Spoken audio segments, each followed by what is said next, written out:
Hey everyone, welcome to our podcast, Rich in Love. I'm Jake Maddock, and of course joined by my lovely wife, Mrs. Maddock. Guys, I'm a relationship coach. I've successfully helped thousands of people over the years attract their ideal partner. Today we're going to talk about having separate friendships while in a romantic relationship, blending social lives with your partner, or having separate friend groups. Guys, I encourage all you guys to share your stories in the comments below, so make sure you comment, when did you meet your partner's friends? Did anything go wrong? We'd love you to contribute to the discussion, guys. And if you really want personalized one-on-one help, book in a free call with me on my website, maddockcoaching.com, and I'll help you. The role of friendships in romantic relationships. Should you keep social circles separated? How does it work with friends? Friendships when you're in a relationship? What are your thoughts on that? Depends. On what? What the friendship is or who is it with. Okay, so like low integrity, like bad people would be bad. Yeah. Obviously. Opposite gender. So like if I had a male friend, that's bad. Yeah. Obviously if it's a couple though, It's like different. couple and couple, it's different. Yeah, it's definitely different. I think if it's a everyone couple. should have a friendship group, 100%. It's just you need to be picky with that friendship group. Even if you're single, you need to be picky with your friendship group. Because your friendship group is a direct reflection of how you will behave and what you're allowing. 100%. It's quite interesting. Some people think, well, this person's not too bad, this person's not too bad. They're not really directly hindering me in my goals. But are they helping They're you? not helping either. So if they're not helping, it's either helping or hindering. There's no plateau level. If they're not directly helping, they shouldn't be in your life. If they're not making your life better somehow, they got to go. What's the meter that you should... The decent human being scale.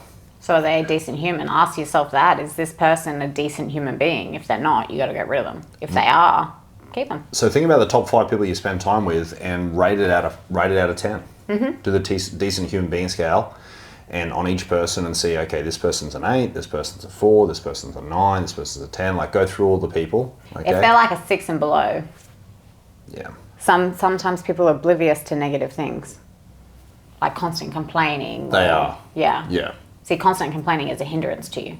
Yeah, 100%. It's subconsciously affecting your mindset.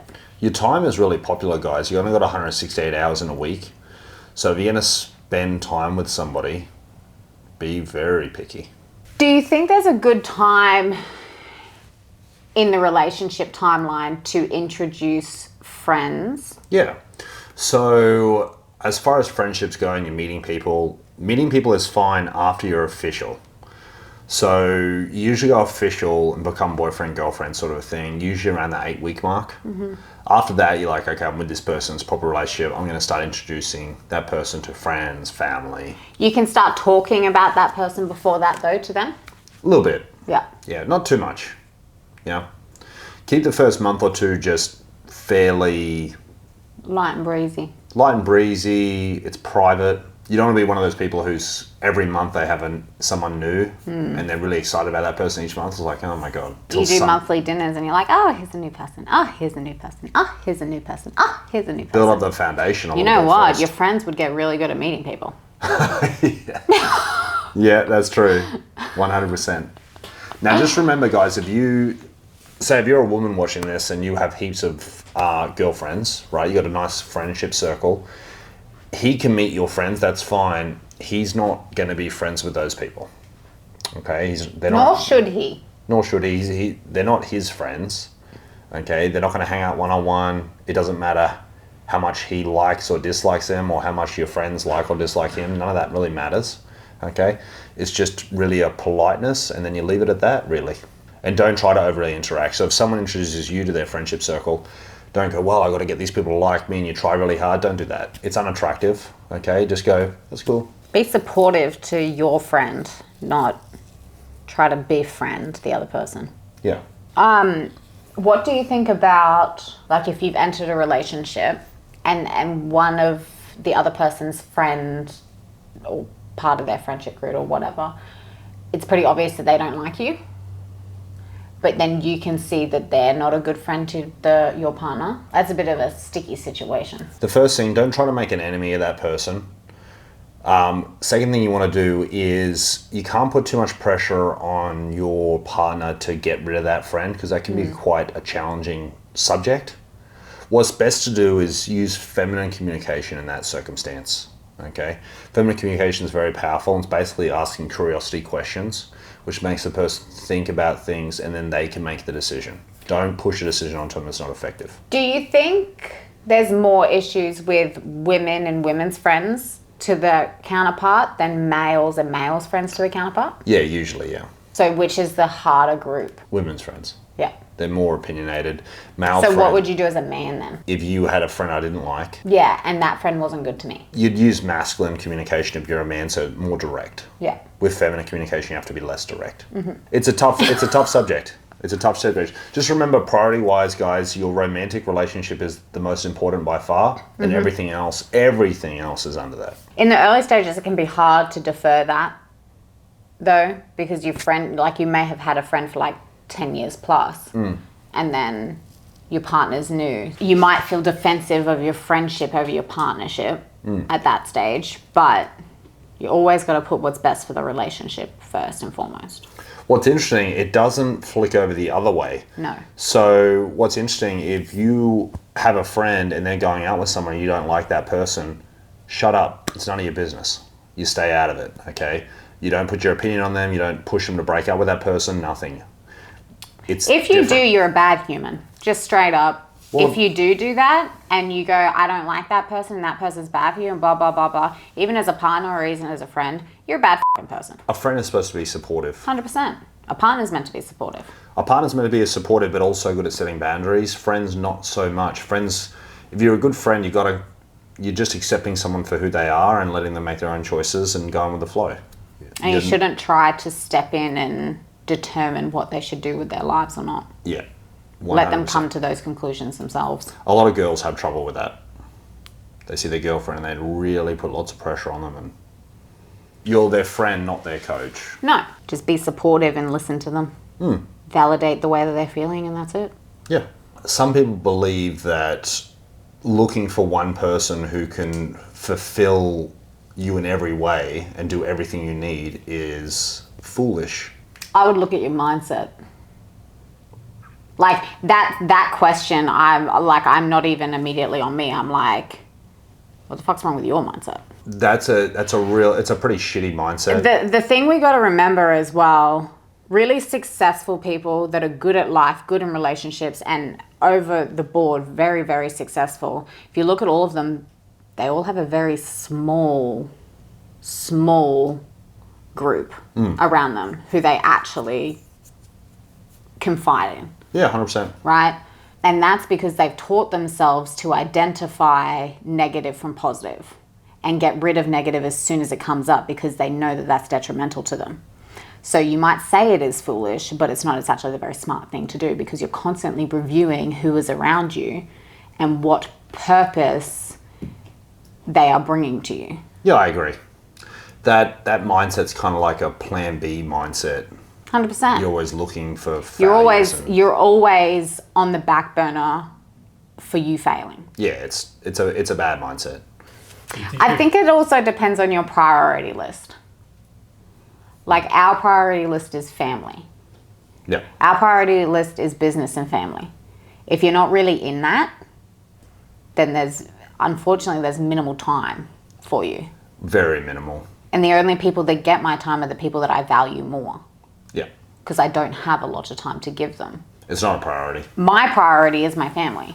Yeah. I'm going to put my immediate family in my house. I'm going to put them above anyone else, and I don't care. You know what's interesting about friendships? The best friendships seem to be formed from social hobbies. Because you're doing a social hobby, you're building a community, you jump into a community and you're becoming part of that community, and it's kind of like a second family. 100%. So we're pretty big on karate, and it's basically like a I second love our family. karate family. It's basically a family. Yeah. None of them are opinionated either. And if No. they have an opinion, they keep it to themselves. Oh, 100%. Yeah, they're High great. caliber people. They all love each other. Super Disciplined. friendly. Yeah. You can spend more time with those people because you're doing this hobby regularly, because it's good for your health and fitness and mindset and stuff like that. So Yeah. you're doing a shared hobby. Doing a shared hobby is really the best way to make friends. If you have a great friend at the moment, but you don't do hobbies together, you might see each other a few times a year. That's about it.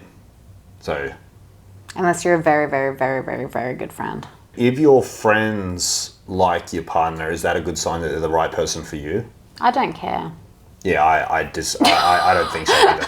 Like, I don't actually care. There's 4 reasons why you're with someone. Yeah, you got chemistry, compatibility, X factor, and they can do the job. And those change on whether it's romantic or not.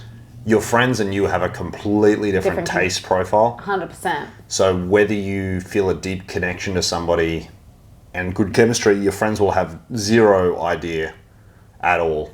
You got pheromones, you got all these... You've got biological things that come into play. Like, there's way more that comes into play with a romantic relationship than a friendship relationship. 100%. So your friends, if you're pretty good on the decent human being scale, your friends will think you're okay, yeah? But that's about it. They're not going to think you're the best person in the world. They're not going to want to talk to you all the time. They're not going to be, think you're so lucky to be with that person. They'll think you're okay. That's about it. Because you're very different than your friends. You know what's another funny thing? There's all these stupid sayings out there, right? So someone would say, a good test to see if a guy's going to treat you well is how he treats his mother. I'm like, that's so dumb. For one main reason, you and your mum are very different. Completely. There's different connections in there. Completely different. How a man treats his girlfriend and how he treats his mum should be very different. Completely different relationships. They're different people. One's a sexual relationship, which makes it completely different. Unless you're a sicko, 100%. 100%. Some people have absolutely atrocious mothers. Yeah. So obviously they're not going to be that friendly towards their mothers. They're going to be way more lovely to their partner. So there's a lot of shitty sayings out there like this. So disregard all of that. What's another one? Another stupid saying? Yeah. Not related to friendships, but the common one I always hear is, oh, you'll find it when you stop looking. Or it'll come when you least expect it. So yeah, if you're under the opinion that you're going to achieve a 10 out of 10 without trying, you will not. Okay? If you go, well, I want to achieve a 10 out of 10, but I'm not going to do online dating, you will not achieve a 10 out of 10. If you want to achieve a 10 out of 10... I'm going to stop you there. You might. The odds are against you. The point is the willingness. Yes. That's what I want to see. Yeah. It's how much work you're willing to put in. If you aren't willing to put in the work to go on online dating, then you're not putting enough work into the goal. You think you're just going to achieve a 10 out of 10 simply? Most people don't have 10 out of 10s. It's hard to achieve. You have to know what you're doing. You got to do everything. A lot of 10 out of 10 relationships is a lot of self-work as well and self-improvement. 100%. And diving into the things that you don't like about yourself to improve them. It is not going to happen accidentally. 100% not. You're not a perfect human being. No one is a perfect human being. Put in the work. What do you think if the majority of the friendship group is not in a relationship? So if you're in a relationship, you've gotten into this relationship, but all your friends are single and they're acting single and they're dragging like you back into that. Technically, it's okay if your partner's friends are single, depending on if they're sabotaging the relationship or not. Yeah. Okay, basically. Some people who are single have fairly mellow lives and don't do anything. They're not going out at 1 a.m. doing shots and stuff like that. Mm-hmm. So it depends on the sabotaging aspect. But again, your partner should set boundaries with their friends so they don't fall into that and they prioritize And you should set boundaries with your partner to adhere by. The thing to remember about boundaries, it shouldn't be hard to set. And they go, okay, no worries, easy. Yeah, it should be easily done. To know more about boundaries, check out our video. When your friends and his friends get together, is there anything that you need to worry about? I think the important thing with friendship circles and mingling them or moving them together or whatever is just don't care. Yeah, I wouldn't worry about it, really. Don't really worry about it. Your friends aren't your children. How they behave is up to them. They're 100%. adults. Who cares? You're overthinking it.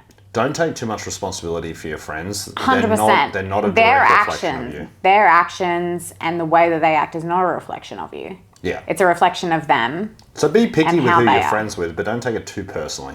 But also, if you have a friend who's doing low integrity acts, call them out on it. Call them out on it, and if they keep doing it, you need to get rid of them. Hey guys, we hope you enjoyed this video. Please subscribe to the channel, like the video, and I encourage you to write in the comments what your thoughts are, your questions, and I'll make more videos about that as well. And if you need help achieving a 10 out of 10, head over to my website, maddockcoach.com, book in a free call with me, and I'll give you a one-on-one call and we'll have a chat.